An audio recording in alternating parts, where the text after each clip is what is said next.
Et oui, victoire à Lisbonne à l'aller et victoire en Catalogne au retour face à ce Benfica. Les Blaugrana ont été intraitables. Hier, on se demandait si Rafinha jouerait. Eh bien, il a joué et il leur a mené la vie dure. Doublé de Rafinha, un triplé sur l'aller-retour. Et le voilà d'ailleurs meilleur buteur de cette compétition. Les Barcelonais se veulent dans la peau du favori. Ils se voient surtout dans la peau du favori. Eux qui n'atteignent plus le dernier carré depuis 2019, c'est-à-dire avant la période Covid. Et écoutons Gavi parce qu'il assume ce statut. Nous sommes candidats au titre, mais il y a beaucoup de grandes équipes et c'est sur le terrain que tout se joue. Peu importe ce que l'on peut dire, aujourd'hui nous avons su le montrer et nous devons continuer sur cette voie. Le coach accorde beaucoup de confiance aux joueurs et cela se ressent sur le terrain. C'est un élément clé. Lorsqu'un joueur ressent cette confiance, il enchaîne les minutes. C'est le cas actuellement pour Rafinha, pour Lamine Yamal ou encore pour Pedri. Cette confiance est essentielle car ces joueurs sont des éléments clés pour l'équipe. Alors, les voilà passés avec facilité, François David. Est-ce que le Barça, on avait cru un coup de mou, on avait vu un coup de mou notamment dans le classement de la Liga. Est-ce que pour vous, ils sont de retour, ces Blaugrana? Complètement. D'ailleurs, c'est la seule équipe invaincue en D1-25, je crois, en Europe. Et c'est l'équipe qui joue le mieux, clairement. Ils ont, pour moi, et pour beaucoup de personnes, le meilleur milieu de terrain du monde, le plus fourni en tout cas. Alors on vient de voir Gavi, il est même plus titulaire dans cette équipe-là. Et il le prend bien, il le prend avec le sourire, et parce qu'il sait qu'il y a 17-18 joueurs qui sont vraiment à fond maintenant, qui ont leur pile rechargée, qui sont vraiment prêts à se sacrifier pour les autres. Ça, c'est la grande force de Hansi-Flick. Ça n'est le nouveau coach qui a fait un nouveau système de jeu, notamment défense, un peu révolutionnaire. Avec ils défendent pratiquement à la ligne médiane et ils n'arrêtent pas de presser. Ils ont cette capacité toujours d'enchaîner, et puis en plus ils peuvent compter sur des joueurs offensifs absolument incroyables. Rafinha, d'ailleurs c'est Thierry Henry hier sur la télé anglaise qui en parlait du possible Ballon d'Or. C'est le meilleur buteur et le meilleur passeur de la compétition. Il est décisif à chaque match. Lewandowski est un petit peu en retrait comme il est ces dernières semaines. Alors que dire de Lamine Yamal, il a 17 ans là, comme on le rappelait. Je crois qu'il a marqué hier le plus beau but de sa carrière, même devant celui qui avait marqué contre l'équipe de France à l'Euro. Et on voit que c'est un groupe déjà plein de confiance. Les supporters maintenant, ils s'en prennent à rêver. Ils en viennent même à parler de triplété maintenant.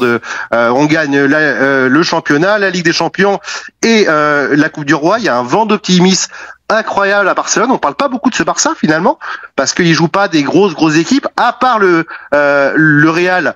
Qu'ils ont atomisé 4-1 et 5-1, je crois, cette année en championnat et en Super Coupe du Roi. Donc, tous les voyants sont au vert et effectivement, on voit pas que ce soit Dortmund ou Lille, celui qui va être opposé lors du prochain tour en quart de finale, qui pourrait les arrêter. Ouais, Manu, en même temps, on en parle parce que c'est cette jeune équipe, elle est quand même peuplée de gens issus, et c'est toujours la magie avec le Barça. Elle est issue quand même du centre de formation, et ça, c'est quand même quelque chose de notable. Lamine Yamal, Pedri, Gavi, tout ça, c'est beau à voir en plus. Oui. Barsi, Casado. Déjà, c'est une institution qui se fait pas de soucis pour faire jouer les plus jeunes, et qui a aussi après ils les cassent vite malheureusement. Oui, et qui a d'autres. L'effet dès qu'ils ont des soucis économiques, évidemment, ça a forcé les clubs à chercher des jeunes joueurs comme ça. Ouais. Et aussi, il y a un truc que je trouve très intéressant cette saison, parce que pour moi, l'effectif était un peu court. Mais le fait d'avoir subi, ou quelques joueurs qui ont subi des blessures lors des premiers 3 mois, a obligé, entre guillemets, parce que j'ai dit qu'ils se font pas de soucis pour cela, faire jouer des joueurs plus jeunes. Casado au milieu notamment. Voilà, exactement. Casado qui a trouvé sa place. Donc ça a permis maintenant que l'effectif où tu avais 16 joueurs, on va dire 17, maintenant tout avant, parce qu'il y a 2-3 jeunes qui sont habitués à jouer avec la première équipe. Donc déjà, comme je disais, que c'est une équipe qui se fait pas de soucis, qui historiquement a toujours fait confiance aux jeunes joueurs. Cette saison a été entre guillemets obligée, et du coup ça allait élargir son effectif et avoir 17-18 joueurs, pas qui peut jouer, mais qui peut jouer à un très très bon niveau. David, ils se mettent pas à rêver un peu tôt quand même les Barcelonais là, de triplette et de tout ça. Alors François, je le sais, il nous le dit, c'est la meilleure équipe du monde du moment, bien sûr. Mais oui, exactement. Le PSG aussi, si je me trompe pas, le PSG ne perd pas aussi depuis le début de 2025. Le PSG, l'Inter, n'oubliez pas l'Inter, oui, l'Inter, qui rencontrera le Bayern au prochain tour. Il y a un effet de souffle qui me rappelle quand même la belle saison, la très belle saison, assez ramassée en temps avec la pandémie, mais que Hansi Flick avait faite avec le Bayern justement, qui a été bien documenté. Oui. Un effet de souffle, c'est-à-dire que l'entraîneur avait trouvé son système et il dégageait avec son équipe une espèce de certitude. Ça veut pas dire supériorité, ça veut pas dire suffisance, mais la sensation. L'aspect mental aussi. Oui, bien sûr, bien sûr. La plénitude. Plénitude, oui, avec un jeu, un équilibre, du talent aussi. Alors c'est pas la même constellation, c'est-à-dire que là il y a plus de jeunesse. Mais Hansi Flick qui était arrivé peut-être à une limite en Allemagne où on se disait il a pas forcément un plan B, où il arrive un petit peu difficilement à renouveler sa façon de penser. Avec le Barça là, il a montré qu'il pouvait, comme nous l'expliquait François tout à l'heure sur le système de jeu, il a montré qu'il pouvait proposer aussi quelque chose de nouveau et s'adapter à l'environnement, la jeunesse des joueurs, la montée en puissance de certains. Mais ce que fait le Barça à ce moment-là de la saison me paraît porté par une certaine force, quoi. Chérif, cette équipe et surtout son entraîneur, qui est quand même à sa première saison, là, Hansi Flick, avec et en Espagne et avec le Barça, ça vous impressionne? Énormément. C'est pas que j'avais des doutes ou quoi que ce soit, mais on était tous restés sur l'échec d'Hansi Flick avec la sélection allemande, qui a complètement un peu, je dirais pas détruit sa carrière, c'est pas ça, mais on disait mais il y avait une comment il va tableau rebondir, en tout cas. Voilà, comment il va rebondir. Parce qu'on s'était dit, bon, le Bayern, il est pas resté longtemps, ok, il a gagné, mais enfin, là, il arrive, il trouve ses marques. Alors, par contre, au niveau de la méthode, c'est toujours le 4-2-3-1. Et les joueurs se sont fondus dans ce système. Comme l'a dit notre ami Manu. Il y a un effectif qui est largement étoffé. En plus, il y a une émulation entre les joueurs. Moi, je regarde le milieu de terrain. Il y a des fois, Olmo, il est sur le banc alors qu'il serait titulaire dans tous les grands clubs. Des fois, il est titulaire. Fermin Lopez, qui serait titulaire dans 3/4 des clubs en Europe. C'est incroyable. Non, je suis entièrement d'accord. Frenkie de Jong aussi. J'arrive 100 balles parce que Olmo était même pas titulaire à Leipzig. Donc, tu t'emballes. Ah non, il était titulaire. C'est un super joueur, par contre. Ouais, non. Mais bon, peu importe. Donc, voilà, il y a cette émulation. Alors, le petit bémol que je mettrais, c'est peut-être la défense centrale. Des fois, je vois que ils encaissent beaucoup de buts quand même. Voilà, ils encaissent beaucoup de buts. Après, bon, c'est la rançon puisque comme ils jouent le déséquilibre, comme l'a dit François, c'est spectaculaire. Voilà, l'équipe est très haute et tout. Alors des fois, il y a des il y a des zones de turbulence et moi, je les situe plutôt dans la défense centrale. C'est pas que c'est pas bon, c'est très bon. Et j'ai l'impression qu'aussi avec Ter Stegen, il y avait une petite confiance du bloc défensif avec son gardien, une meilleure communication qui faisait qu'ils étaient plus en confiance. Mais il a fait ses preuves la semaine dernière, là, Chesney. Je crois qu'il a fait 8 arrêts. Il avait été l'homme du match aussi. Bien sûr. Ouais, il fait un bon intérim. Mais ça, vous avez raison de le souligner. C'est juste un petit bémol. Sinon, en effet, Barça, PSG et l'Inter, pour l'instant, c'est ce qu'on fait de mieux. François, donc, d'ici 1 heure à peu près, commencera le match qui définira l'adversaire entre Lillois et Dortmund. Bah oui. Je crois qu'ici, ils préfèrent que ce soit Lille, effectivement, parce qu'ils ont moins grosse réputation que le Borussia. Ils connaissent pas Genesio. Bah, voilà, et c'est ce que je leur dis. Je dis, vous connaissez pas Pep Genesio, les gars. Et c'est vraiment fort, Lille. Mais au-delà de ça, on parlait de Flick. Moi, ce qui m'impressionne le plus sont les détails, quoi. Comment est-ce qu'il gère son groupe? Je sais pas comment est-ce qu'il se comportait comme ça au Bayern. Peut-être que David pourra nous le dire, mais sur chaque personne qui sort, par exemple, on sait que ça leur fait pas plaisir aux joueurs de sortir. Ils font toujours la tête. Et ben, il y a toujours un petit mot. Oui. Après, il les prend dans les bras. Ouais. Dans la gestion avec les jeunes, il est incroyable. Il est visiblement adoré par ses joueurs. Et j'ai l'impression, moi, que tout le groupe se battrait à fond ou à mort pour lui, quoi. Donc, je sais pas la différence par rapport à l'autre Flick de 2020, mais ce Flick de 2024 il est bluffant. François a raison, c'est sa grande force managériale. Alors je sais pas comment il faut la qualifier. Est-ce que c'est le côté humain? Est-ce que c'est le côté manager? Est-ce que c'est le côté papa? Je sais pas comment le qualifier exactement. Il est très exigeant sur la mise en place, de ça, oui. Non mais on voit bien il communique. Il a été joueur bien sûr. Et bon, c'est d'autres aussi qui sont cassants. Donc c'est pas forcément une explication, mais il a une communication facilitée avec les joueurs. Effectivement, les scènes que décrit François, ça me rappelle des choses aussi avec le Bayern. externe pour éventuellement consoler, pour remettre dans une dynamique un joueur qui vient de sortir. Ça, c'est un détail qui ne lui échappait pas aussi avant. Et puis il vit les matchs intensément. C'est pas l'entraîneur figé comme un bloc de granit, tu sais, qui communique rien du tout, pas de sentiment. Là, tu vois tout. Il est Ancelotti est plutôt comme ça, et puis ça fonctionne aussi. Ouais, mais Ancelotti aussi. Ouais, mais Ancelotti est aussi capable de sauter en l'air, de sauter dans les bras de son fils. Wirtz, c'est très Bon, bah, François David, on sera attentif donc à qui sera le prochain adversaire, et on se retrouvera pour en parler d'ici un petit mois, puisque ça sera après la trêve internationale dans tout ça. De les voir aussi heureux. Le 11 mars, le fameux 11 mars, la victoire à Chelsea dont on parlait, c'était un 11 mars. La victoire, la qualification contre Dortmund dans un Parc des Princes vide qui allait amener jusqu'à la finale, c'était aussi un 11 mars. C'est vrai que, alors, en quart de finale, a priori contre Aston Villa, on le saura demain. Soyez avec nous demain pour savoir, pour connaître l'adversaire du Paris Saint-Germain et pour savoir si Lille rejoint le Paris Saint-Germain en quart de finale. Donnarumma a été désigné homme du match. C'est le football, c'est fantastique parce que on a fait un peu son procès après le but encaissé en fin de match au match aller, et puis là il a été fantastique dans la rencontre et dans la séance des tirs au but. Est-ce qu'on peut revoir peut-être les 2 tirs au but qu'il arrête durant cette séance, et puis nous, ce que vous avez pensé du match de Donnarumma? Il a refait le coup de la finale de l'Euro 2021 où en Angleterre il avait permis à l'Italie d'être championne d'Europe ce soir-là. C'est un domaine où il est performant, ce n'est pas nouveau, et ce soir il a été très bon même excellent pendant 120 minutes, et là-dessus il a jailli sur le premier tir au but. C'est des vrais arrêts sur ces tirs au but. C'est pas des tirs au but trop ratés. Je trouve que justement il va bien choisir un côté, et avec sa grande taille, c'est vrai qu'il est allé les chercher. Il fait du bien. Il a pas tout réussi, mais exactement. Mais je trouve aussi il a fait des arrêts décisifs. Je pense surtout à cette deuxième mi-temps où le PSG a souffert, et c'est là où limite je le remercie encore, parce qu'il a tellement pris cher après ce premier match que je suis contente de le voir se rattraper ce soir. Mais moi je pense que c'est le genre de gardien qui est très très bon lorsqu'il y a un volume de frappe élevé ou lorsqu'il est sollicité durant tout le match. Il a un peu plus de mal lorsqu'il a une seule occasion à sortir. Mais sinon, on ne remet pas en cause ses qualités de gardien de but. Et on en parlait juste avant sur la séance de tir au but. Il en a fait gagner une à son pays en finale de l'Euro. Et là, il a été vraiment décisif parce que c'est 2 beaux arrêts qu'il fait sur les tirs au but. Nasser, le président, était en train de saluer le COP parisien, les plus de 3000 supporters qui ont fait le déplacement à Anfield ce soir, qui se souviendront de cet exploit parisien.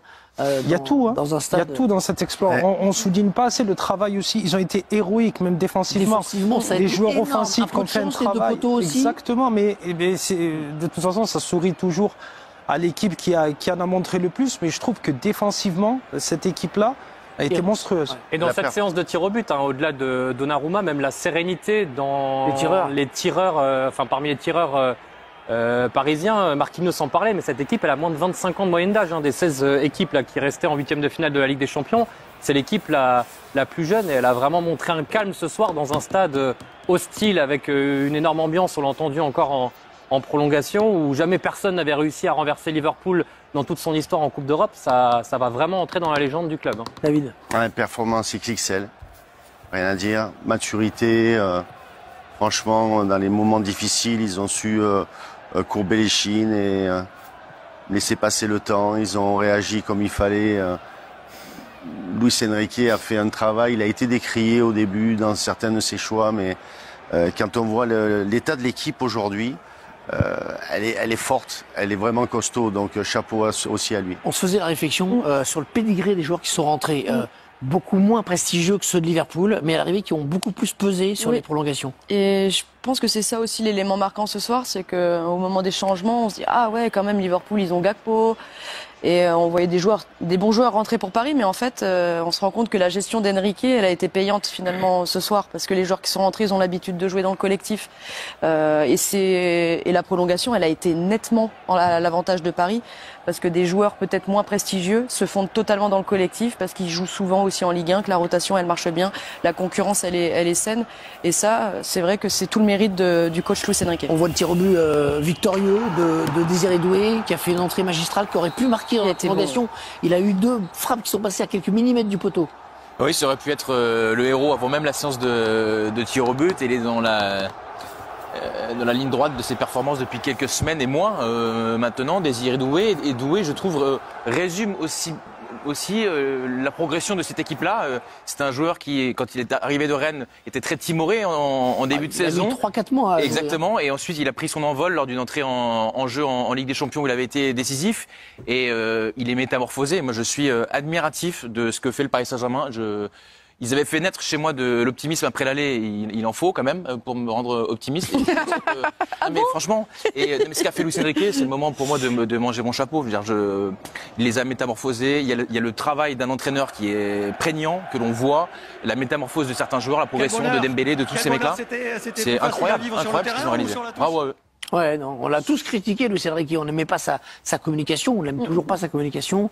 On comprenait pas trop sa gestion, mais force est de constater qu'aujourd'hui, son travail paye et que cette équipe fait des choses assez merveilleuses. Sur le tableau, là, sur les équipes restantes, bonne chance à celui qui va se taper le PSG. Aston Villa, a priori, ou Bruges, mais Aston Villa, a priori, en quart. U3, on le rappelle à l'aller pour Aston Villa. Le Barça peut être magique par phase, mais aujourd'hui, en termes collectifs, en termes d'équipe, pour moi, c'est le PSG qui est la meilleure équipe. Aston Villa, petite parenthèse, entraîné par Unai Emery, ancien du Paris Saint-Germain, qui reviendrait au Parc des Princes. Faudra attendre demain pour est une équipe aussi qui défend très bien, on l'a vu ce soir. Et ça c'est aussi preuve, enfin c'est une qualité qui permet à des équipes d'aller loin. Il y a une progression depuis le début de la saison, il y a une identité de jeu visible semaine après semaine, il y a un collectif qui a pris forme, il y a des joueurs interchangeables. Franchement, cette équipe, elle a de moins en moins de défauts et on l'a vu ce soir. Vous avez dû vibrer chez vous, vous qui nous regardez ce soir sur Canal+ Foot. Sachez qu'on a vibré aussi dans ce studio. Regardez l'ambiance sur le plateau au moment du tir au but de Doué.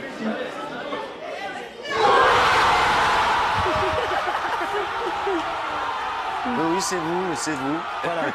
Comme je le dis, le plateau du CCC, c'est le stade sans les fumigènes. Voilà, on est bien. Et c'est vrai que les gens ont vibré avec ces émotions. Le COP parisien est encore en place à Anfield. On les a beaucoup entendus, les supporters du Paris Saint-Germain, ce soir. Eux aussi, ils ont éteint les supporters adverses, comme les joueurs l'ont fait sur la pelouse.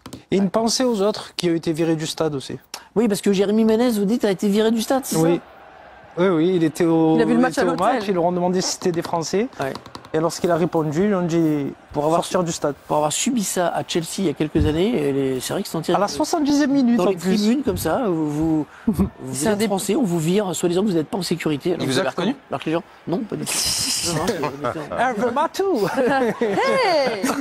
Hey, get out. Je vais donner un autre point positif à Luis Enrique, et Dieu sait que je n'en ai pas beaucoup donné, c'est que j'aime bien moi les entraîneurs qui sont communicatifs, qui prennent pas une tête d'enterrement quand leur équipe marque un but. Et là, pour le coup, il nous a offert un spectacle, Sidney et Paul, pendant le match, après le match. Ah non, d'abord je vois que avant de voir les autres matchs rapidement, Paul, Sidney, montrez-nous les images inédites que vous avez sur le match de Luis Enrique. Oui, parce qu'il est passé par toutes les émotions avant d'être extatique, Luis Enrique. Mais il a, en tout cas, été un spectacle à lui tout seul. Ça, c'est tout début du match. Sidney, on le voyait donner des consignes. Il exulte sur le but marqué par Ousmane Dembélé. Puis après, il va passer un peu par toutes les émotions. La peur, la réflexion, bien sûr, la tension en deuxième période.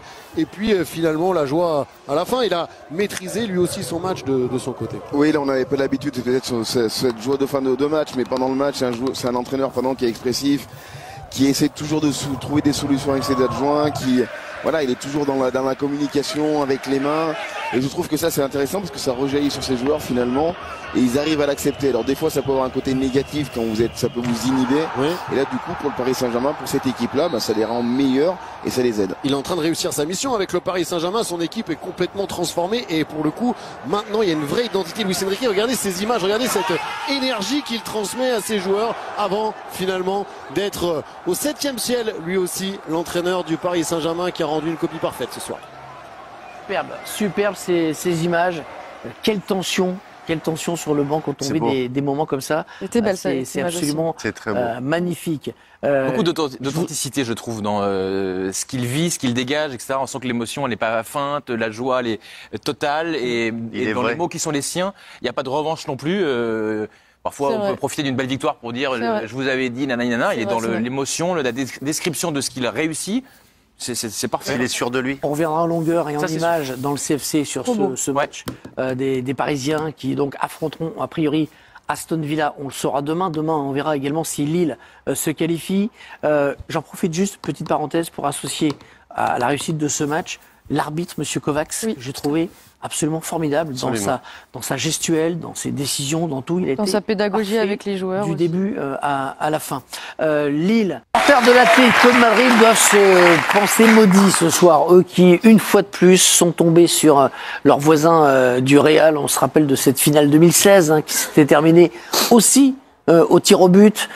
Cette fois, ça s'est joué à rien. Et quand je dis rien, c'est moins que rien. Regardez les joueurs de l'Atlético qui, malgré tout, saluent leur public avec leur entraîneur Simeone, et qui essaye de réveiller cette foule qui doit être amorphe, qui doit être inconsolable avec ce scénario, cette ouverture du score au bout de 27 secondes simplement.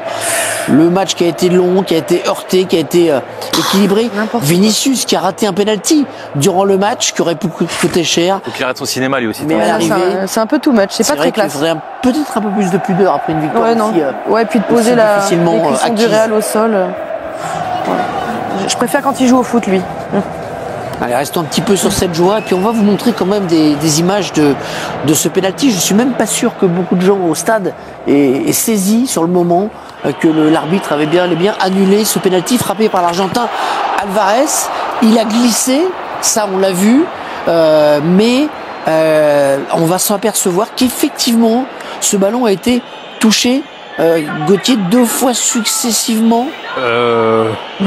Franchement, ça fait 5 minutes qu'on regarde les images et c'est difficile d'avoir un avis tranché. Il touche peut-être avec la pointe de son pied d'appui, mais j'avoue que ça a été réclamé a priori par les joueurs du Real. Ce qui a permis la vidéo, c'est de décider du sort de la 8e de finale de Ligue des Champions, pour savoir si c'est touché 2 fois. Moi, je trouve que le pied de l'avant-pied gauche touche. Regardez, le pied d'appui glisse. C'est pas sur cet angle-là. En fait, il frappe sur son autre pied, on dirait. Mais bon, ce qui est sûr, c'est que ça n'a pas eu d'influence sur la transformation du penalty, mais c'est que c'est une application de la loi stricto sensu, vraiment. Oui, mais ça compte pour un raté et à la fin, mais est-ce qu'on a la preuve? Enfin, je trouve qu'on n'a pas la preuve formelle que ça ait touché 2 fois, donc ça aurait pu être considéré comme. Dans le doute. L'arbitre. Pas une erreur manifeste en fait. Il est 1 mètre, même pas il le voit. Donc ça veut dire que. Il le voit pas, c'est la VAR. Alors c'est la VAR. Alerté par les joueurs du Real, parce que on a une caméra isolée. Ça change tout, hein. La voir. Après, c'est souvent. Non, mais je veux dire, ça change tout quand c'est réclamé. Non, normalement, on réclame pas la VAR. Je suis pas sûr que la VAR sur le moment l'aurait vu. Regardez, on est sur une caméra isolée. Certains ce soir avaient davantage de qualité de lobbyiste que de joueurs de foot. Ils vont voir le 4e arbitre. Et le 4e arbitre déclenche le contrôle de la VAR. Bon, quoi qu'il arrive, la VAR vérifie. Donc les joueurs réclament ou non, la VAR vérifie toutes les situations et encore plus sur une séance de tir au but. Ah oui. Non, mais bon, quand on appuie la demande, c'est jamais. C'est toujours mieux, manifestement. Est-ce qu'il l'aurait vérifié? Je pense pas. Ah bah oui, sur les tirs au but, le pied sur la ligne du gardien est vérifié. Ils auraient peut-être pas remarqué alors. C'est très rare. Mais ils auraient peut-être pas remarqué. C'est tellement minuscule que je sais pas. C'est que nous on a Moi, regardé je pense que vous êtes un peu trop. C'est parce qu'il lui dit 2 touches que là ils vont accentuer le fait de remarquer les touches. Sinon... Alors, ça change tout entre guillemets, c'est que Llorente, lorsqu'il frappe le dernier tir au but, il aurait tiré pour la gagne à ce moment-là, parce qu'on était à 4-4 et finalement il a frappé. C'est bizarre d'avoir frappé comme ça, en force comme ça, Llorente. C'est pas évident. Courtois, il prend beaucoup de place. Il faut la mettre vraiment soit au ras du poteau ou la mettre en lucarne pour pas, justement. Et je pense qu'il cherche la lucarne. Après, je pense que c'est surtout l'erreur d'Oblak sur celui de Rudiger où il doit avoir la même ferme. Quoi qu'il arrive, il y aurait eu encore Rudiger derrière, même si Llorente l'avait marqué. Il prend très peu d'élan, Llorente et Rudiger, effectivement, au Black. Franchement, c'est un cauchemardesque là pour l'Atlético. Là, c'est. Parce qu'en fait, en fait, il est pas très bien tiré déjà ce tir au but de Rudiger. Et c'est qu'il est presque pris à contre-pied. Je pense qu'il perd un tout petit peu de temps sur des mauvais appuis au Black. Et c'est pour ça qu'il n'a pas le ballon. Elle est incroyable cette scène de joie collective. Parce que là, il est à mi-hauteur et pas au ras du poteau, donc largement arrêtable pour un gardien comme Oblak. Rudiger, comme contre Manchester City l'année dernière en quart de finale où le Real était déjà passé au tir au but, et c'est lui qui avait inscrit le dernier tir au but madrilène. Un Real miraculé, comme souvent, même si la confrontation après, le match, ce soir a été assez équilibré. C'était assez équilibré, honnêtement. Ils auraient pu effectivement marquer, notamment avec le penalty de Vinicius. Mais je suis un peu énervé, moi, en fait, on n'a pas vu de beaux matchs. Enfin, ce à quoi moi je pouvais m'attendre, vu le niveau des joueurs qui sont sur la pelouse. Je trouve les célébrations des joueurs du Madrid, moi, elles m'énervent un peu. Je trouve que ça manque normal qu'ils soient fous de joie avec la tension. Non, mais là, il en a rajouté de ouf. Là, moi, je leur enlève pas leur joie, mais je trouve que de narguer l'adversaire. Enfin, Vinicius, je trouve que ça manque de pudeur. On a le droit d'être content, mais de narguer les autres quand on est passé comme ça par le petit bout de la lorgnette, je sais pas. Je trouve que ça manque un peu d'élégance et on s'attendait à tellement mieux parce qu'il y a quand même un match de foot avant. Et notamment les joueurs offensifs du Real Madrid, on les a pas beaucoup vus. Donc ce qu'on a pu vérifier, c'est que pour avoir des très bons musiciens, ça fait pas forcément un bon orchestre. Donc il va falloir quand même qu'ils se mettent aussi à un niveau supérieur s'ils veulent la gagner cette saison. Vinicius qui aurait pu être l'homme du match négativement ce soir. Il lui a rattrapé ce penalty. J'aurais bien aimé qu'on revoie l'action qui a amené ce penalty parce que c'est un des rares éclairs de Mbappé dans cette rencontre. Là pour le coup, il la met 2 mètres au-dessus. Hein. C'est excessivement au moins mal tiré. C'est rare le concernant. Incroyable. Parce que c'était son 8e penalty tiré avec le Real Madrid et jusque-là, il n'en avait jamais raté, contrairement à Mbappé qui lui en avait déjà raté 2. Il était tendu tout le match. Mbappé qui a créé l'occasion, qui a obtenu ce penalty suite à un crochet magnifique. Ah, on va le revoir quand même. Là, on est en caméra isolée. Non, parce que le double crochet est assez magnifique quand même. Très mal défendu de Clément Lenglet quand même. C'est la seule fois où Mbappé a eu un peu d'espace.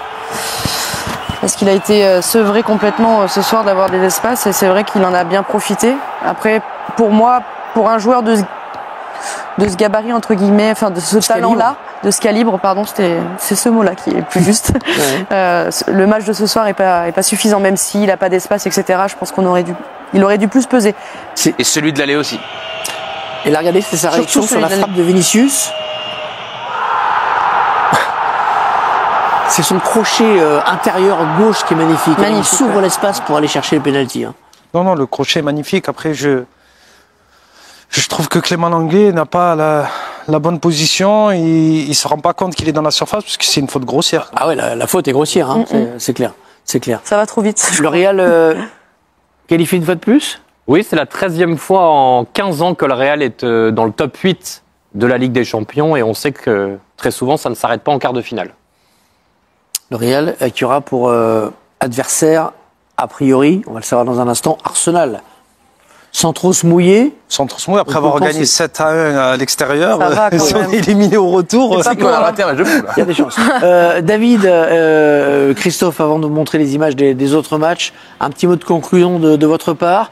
Est-ce que le match, vous qui étiez sur place, était aussi décevant spectaculairement qu'il nous a semblé, parce que parfois quand on est au stade, il y a plus d'intensité, je sais pas, quel regard portez-vous sur cette confrontation très heurtée au final quand même?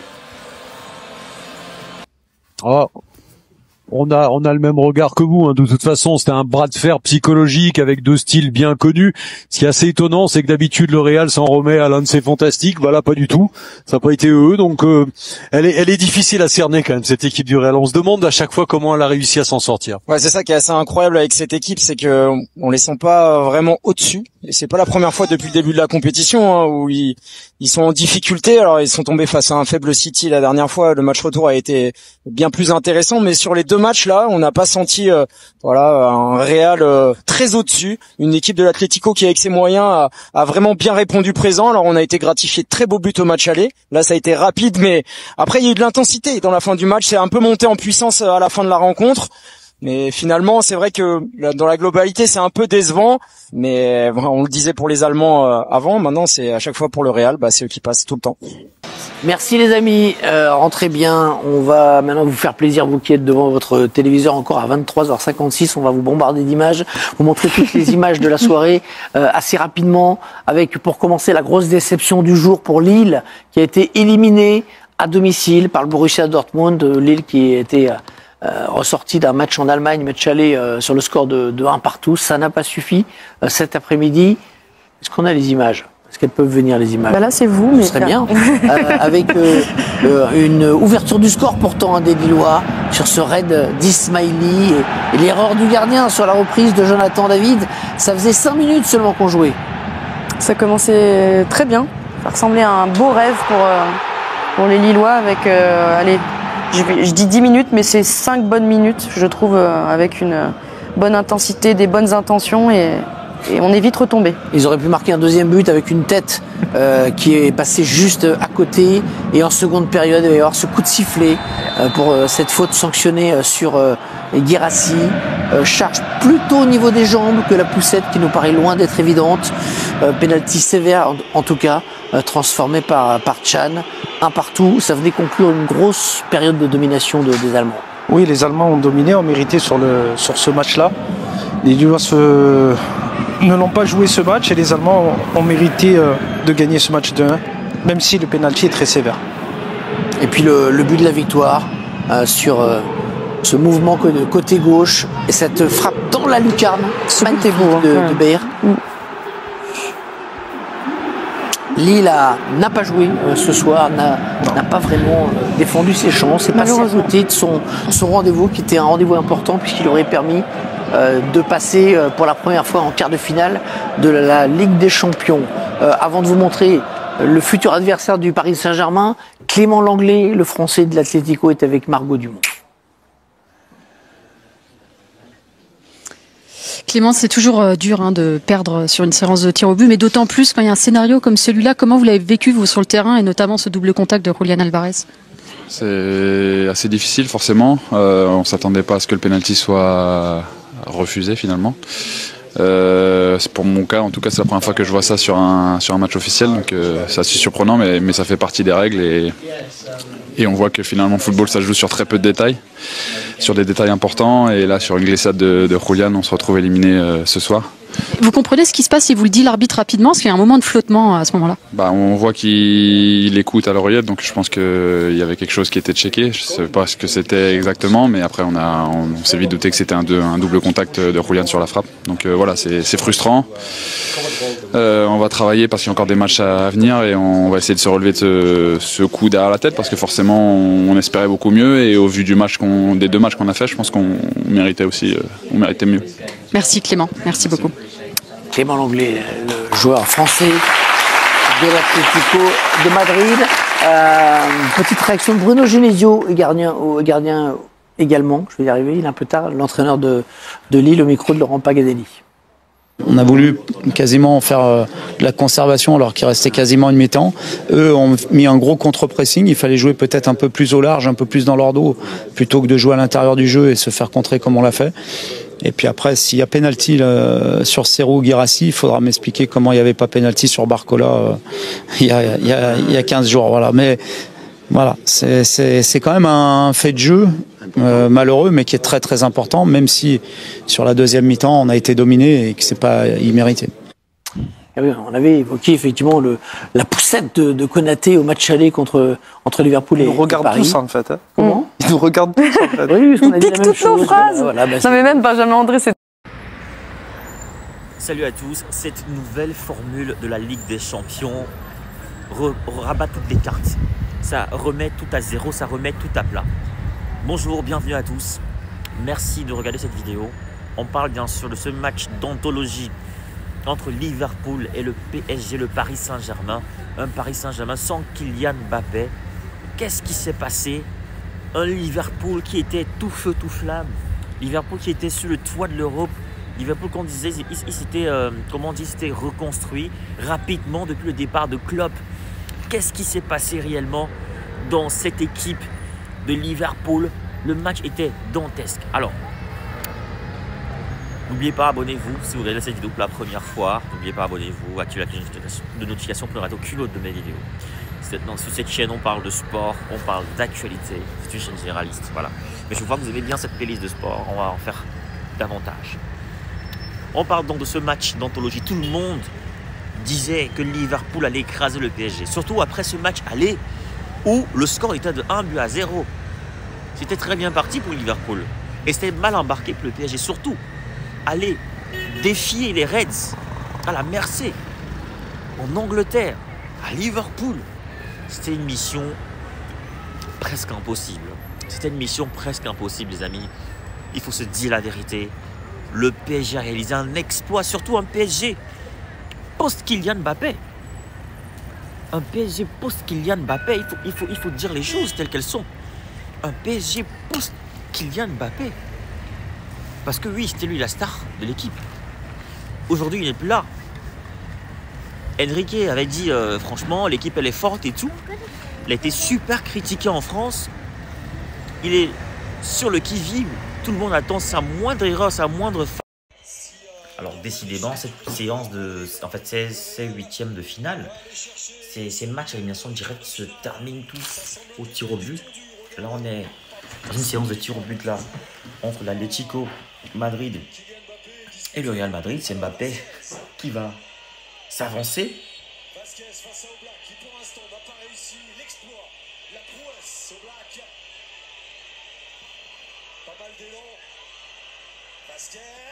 Non, c'est Vasquez, il a raté. Sorti. Yann Oblak. C'est chaud, hein, c'est chaud les gars, c'est chaud. Séance de tir au but. On sait ce qui s'est passé avec Liverpool tout à l'heure. Liverpool a été éliminé par le Paris Saint-Germain à la séance de tir au but. On sait ce qui s'est passé parce que là, ça fait peur. Est-ce que le Real va sortir?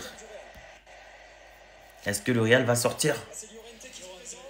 Llorente se lance. Est-ce que le Real Madrid va sortir? Est-ce que le Real va sortir? Oh, Llorente est sous la barre. Il a trop soulevé en fait. Il est trop assuré.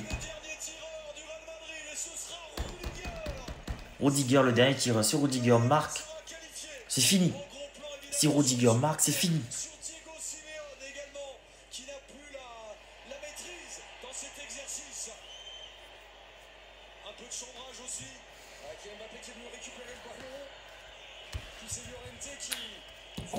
Rudiger à la balle de match. Qu'est-ce qui va se passer avec Rudiger? À la balle de match. Rudiger à la balle de match. Qu'est-ce qui va se passer? Qu'est-ce qui va se passer avec Rudiger? Qu'est-ce qui va se passer avec Rudiger? Rudiger.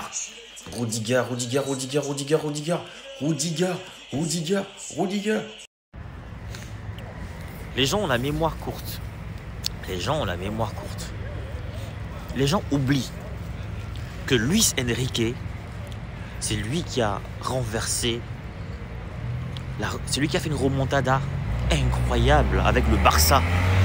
Quand le PSG avait laminé le Barça au match aller, je crois un score de 4 buts à 1, je ne me rappelle plus très bien. Mais je me rappelle de cette remontada de 6 buts à 1. C'était incroyable. Personne n'y croyait. C'était impensable. Luis Enrique, lorsqu'il était manager, sélectionneur du FC Barcelone, il l'avait fait. Il avait réalisé cette remontada hors du commun, cette remontada spectaculaire. Donc les gens, ils ont la mémoire courte. Ils oublient cette partie-là. Ils oublient cette phase-là. Alors Luis Enrique, c'est pas n'importe qui en fait. Luis Enrique, c'est un grand coach. C'est juste qu'il avait des ordres, il avait un cahier de charges. Il avait des obligations de gérer Kylian Mbappé quand même, parce que c'était lui la star de l'équipe.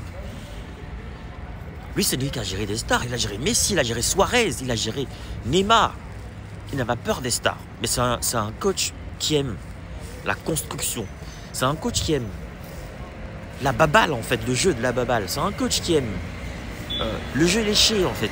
C'est pas un coach qui aime que le jeu repose sur une seule personne. C'est un coach qui aime que le jeu soit homogène. C'est vrai, il est orgueilleux, c'est vrai. Parfois, il dit des choses, parfois, il se la pète un peu. Mais c'est parce qu'il est bon. Quand on est bon, quand on est fort, on a le droit d'être orgueilleux. Acceptez ça, les amis. Quand on est fort, on a le droit d'être orgueilleux. Oui. Alors, le Real Madrid vient de se qualifier face à l'Atlético. Ça se passe toujours comme ça. On va dire que les matchs sont toujours âprement disputé, mais à la fin, le Real finit toujours par se qualifier, que ce soit dans les prolongations, dans les tirs au but. On se souvient de l'époque de Cristiano Ronaldo, ça se passait toujours de la même façon, ça se terminait toujours comme ça. Voilà, le Real finissait toujours par passer. Et comme l'année dernière face à City, c'est bien sûr qui? C'est qui?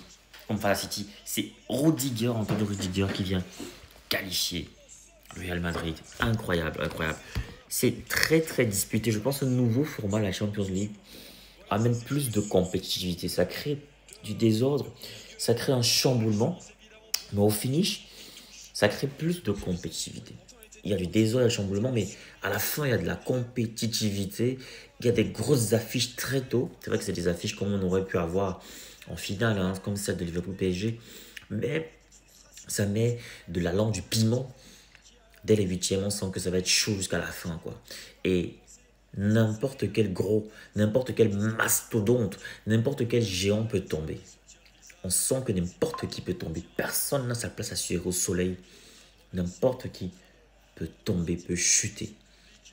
Donc chacun a intérêt vraiment à bien se tenir. Parce que là, le Real a eu chaud. Le Real a eu chaud face à l'Atlético, il faut le dire. Le Real Madrid a vraiment eu chaud. Mais comme pour finir, le Real a 9 vies. Le Real est qualifié. Bravo à cette équipe du Real Madrid qui réussit toujours à se relever, à survivre. La Maison Blanche, voilà, en route pour conquérir peut-être une 15e Ligue des Champions avec son coach Ancelotti, le coach des stars. Alors, merci d'avoir regardé cette vidéo. C'était une réaction à chaud comme ça, juste après le match Real Madrid-Atlético Madrid. On se retrouve donc pour une prochaine vidéo. On va développer tout.